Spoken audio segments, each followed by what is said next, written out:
A couple of years ago, I had a job for a few months editing ad copy for car dealerships.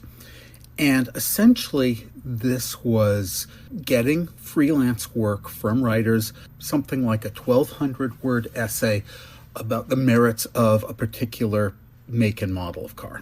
And I learned a few things, one of which is there is almost no occasion on which it's appropriate to use exclamation marks when you're discussing financing. But right before I left, I decided I would like to see a similar essay that you would actually want to read, that someone would be interested in reading. So I took a different approach to how to describe a particular car, in this case, a Silverado 2500 HD. I don't hear the pop of the actual gunshot. The sniper could be over a click away. The bricks exploding next to my head gets my attention, though. The chips and the dust from the bricks fly off to my left, so the guy must be in that block of buildings off to the southeast. That's a good choice on his part because I can't see him without looking into the sun. This brick wall isn't providing the cover I'd hoped for, but there's a pile of old tires about 20 meters away that should shield me, at least for a minute or two while I figure out my next move. I run for the tires, but not in a straight line. I zigzag once or twice on my way to the pile. The dust in the road to my right explodes just as I veer off to the left.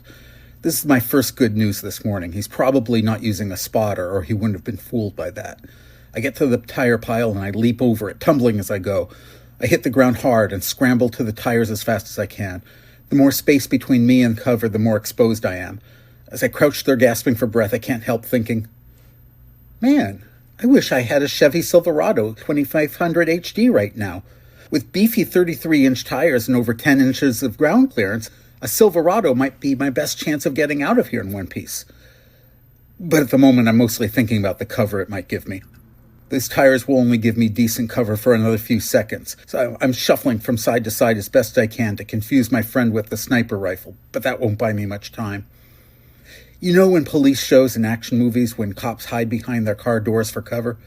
Yeah, that's not really a thing. The thin metal and fiberglass doors of a Crown Royal won't stop regular arms fire, never mind a .50 caliber sniper rifle. Even the Silverado's doors wouldn't be up to the job. But its 6.6-liter V8 Duramax turbo diesel engine would provide me with over 800 pounds of stopping power. If it can put out 470 horsepower, it can stop a bullet. I wouldn't be too proud to hide under a truck. That's not to say that would be the best use of a 2500 HD. With 975 pound-feet of torque, I could push down this brick wall and drive to the other side. Properly equipped, it can tow 22,500 pounds. It could definitely handle this wall. As long as I'm wishing for an imaginary truck, I'm going to wish for it to be properly equipped. Clearly, there are tangos on the other side. I can hear them trading fire with the rest of my squad. If I pushed down that wall, I'd almost certainly take the bad guys by surprise. And that would give my guys a chance to jump into the truck bed and get us all to safety. With a payload capacity of 3,615 pounds, the Silverado could carry 14 of us, even wearing Kevlar.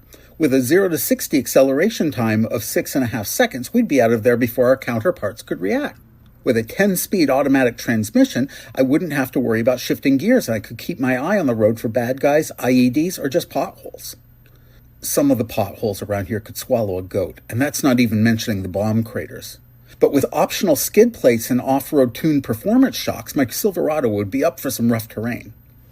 There's an explosion just to my right as the sniper bullet rips through the tires and kicks up a plume of dust behind me, reminding me to keep my mind on what's happening right now.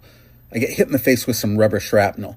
My eyes are protected by my goggles, but I feel blood running down my right cheek. That was too close. My perspective from behind the pile of tires is a little better than it was next to the wall, and I can see that there's a side street 100 meters or so away from me. If I can get around that corner, I should be able to slip out of the sniper's sights and be covered.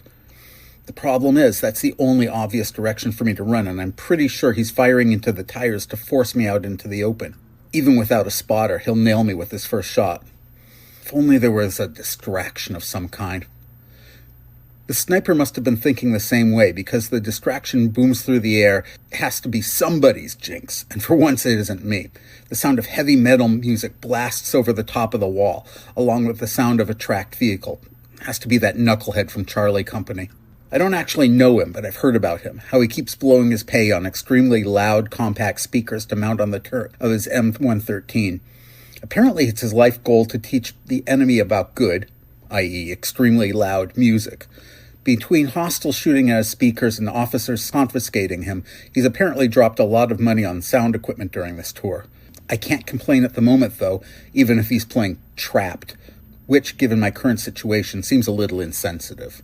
Of course, if he was driving a Silverado 2500 HD, he'd have access to 400 watts, around 3.3 amps in the truck bed, which would be enough to power an even louder set of speakers that he could shield with a piece of scrap iron. A standard Durabed liner would keep the bed from getting scratched up, and a standard bed view camera would let him keep an eye on it.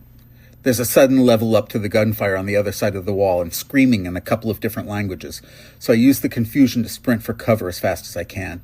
There aren't any tricks this time. My best chance is to get around that corner as fast as possible.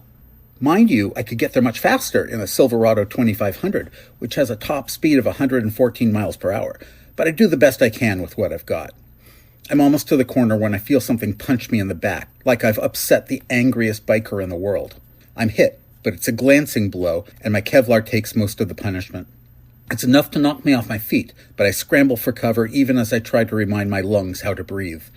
There's another explosion of dust in the street behind me, but I think it's just a gesture of frustration on the sniper's part because I've gotten around the corner by then. I stand, bent over, gasping for breath and sweating. Always sweating. I hope my squad can figure out where I am and call for help. Of course, that wouldn't be a problem with the Silverado 2500 HD, which comes standard with 3 years of OnStar remote access, although I wonder if I would actually have access to it in a place this remote. It's about this time that I hear the choppers, and I'm pretty sure I'll get through the day. Much like the 2024 Silverado 2500 HD, which has a 3-year bumper-to-bumper limited warranty.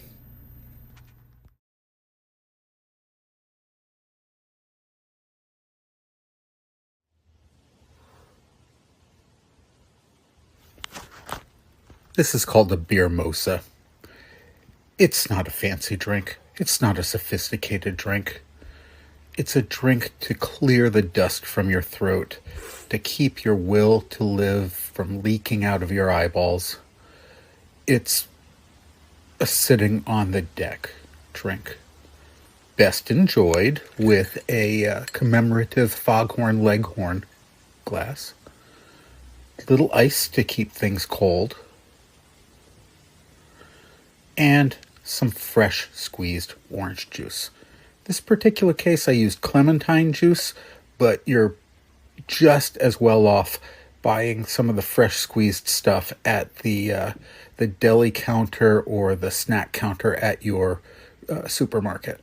So half a glass of clementine juice and half a glass of beer. And you're not looking for a fancy beer. As a matter of fact, you don't want something with a lot of hops. Probably a lager, a pilsner, maybe a Mexican lager. And if you're not feeling particularly ambitious, you don't even have to mix this. Just pour them in. They'll mix with each other. And they are just super refreshing together. Okay, you say, well, what does it taste like? It tastes like beer and orange juice. And some days, that's enough.